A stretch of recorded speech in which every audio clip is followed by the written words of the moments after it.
हमारे साथ हैं जनसुराज के वरिष्ठ नेता श्री शंभू राय जी, पूर्व प्रबंधक किसान फिजिकल सेवरही। और अभी प्रशांत किशोर जी ने गोपालगंज जिले का दौरा किया है और अपने पार्टी को संगठन का सब्र मजबूत करने के लिए एक जो है पूरी शक्ति झोंक दिया है।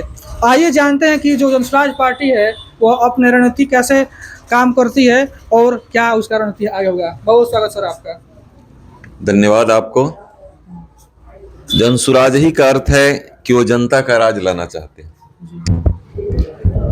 प्रशांत किशोर जी ने जो मुहिम चलाई थी, मन में सुनहरा सपना था उद्योग का रोजगार का, मन में सुनहरा सपना था उद्योग का रोजगार का, कब्र खोदने निकला था भय भूख भ्रष्टाचार का।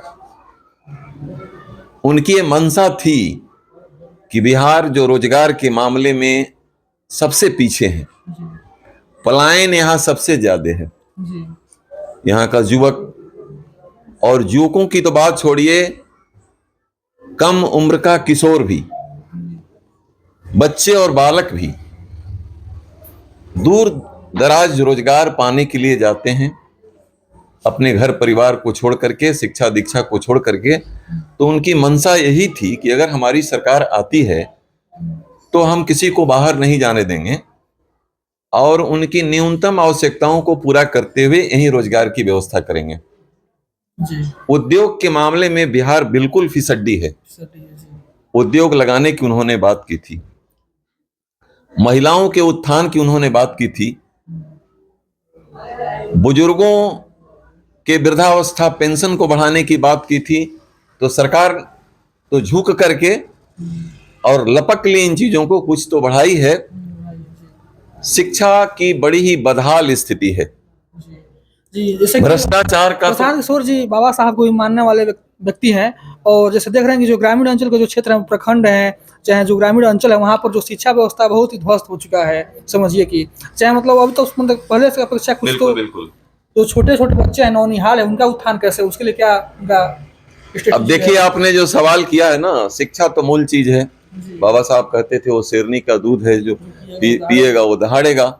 लेकिन यहाँ की स्थिति ये है कि ये कहने के लिए विद्यालय रह गए हैं, शिक्षक वहां पढ़ाने के लिए नहीं है। नालंदा और तक्षशिला, विक्रमशिला, नालंदा और विक्रमशिला का नाम आपने सुना होगा। और ये शिक्षा का वो महानतम और प्रसिद्ध केंद्र रहा है। लेकिन आज स्थिति यह है कि बिहार में बच्चों के पढ़ने की अच्छी व्यवस्था नहीं है। विश्वविद्यालय और कॉलेज केवल सफेद हाथी बने हुए हैं। दिल्ली, इलाहाबाद, बनारस और विदेश जाकर के बच्चे बड़े लोगों के पढ़ते हैं, लेकिन छोटे लोग तो अपने बच्चों को पढ़ा नहीं पाएंगे, उतना उनके पास साधन ही नहीं है। तो शिक्षा के मामले में जब से ये लालू यादव की सरकार शुरू हुई और इधर नीतीश कुमार जी की भी, तब फिसड्डी हो गया है बिहार। तो आपने इस पर पूछा ना, तो मुझे दो पंक्तियां याद आती हैं कि क्या बोलूं बिहार के बारे में। भय पे बोलूं, भूख पे बोलूं, बोलूं भ्रष्टाचार पे, कि महंगाई की मार पे, कि निकम्मी सरकार पे। भ्रष्टाचार की स्थिति तो ये है कि कहीं भी किसी भी कार्यालय में बिना पैसे का कुछ काम नहीं होता है। तो हमारे जो कुचायपुर प्रखंड है, वहाँ पर जो कार्यालय है, वहाँ पर जाते हैं लोग तो हम बहुत देखते हैं कि चाहे बहुत अधिकारी वहाँ से गायब रहते हैं, वहाँ पर समय से नहीं आते हैं, 11-12 बजे आते हैं, या फिर बहुत जो फरियादी हैं भटकते रहते हैं। इसके बारे में क्या कहना चाहेंगे? तो इसके बारे में तो ये कहना चाहेंगे, ये तो प्रशासन ढीला पड़ गया है। नीतीश कुमार जी ने अपने शुरुआती दौर में, प्रारंभिक दौर में बहुत अच्छा प्रशासन चलाया।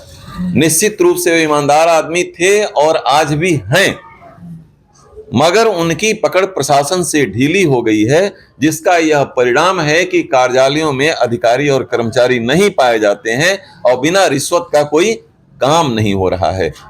तो मैं जिलाधिकारी गोपालगंज से और मुख्यमंत्री से भी अनुरोध करूंगा कि कार्यालय के कर्मचारियों, पदाधिकारियों को टाइट किया जाए कि वहां पे घूस रिश्वत बंद हो और समय से काम हो।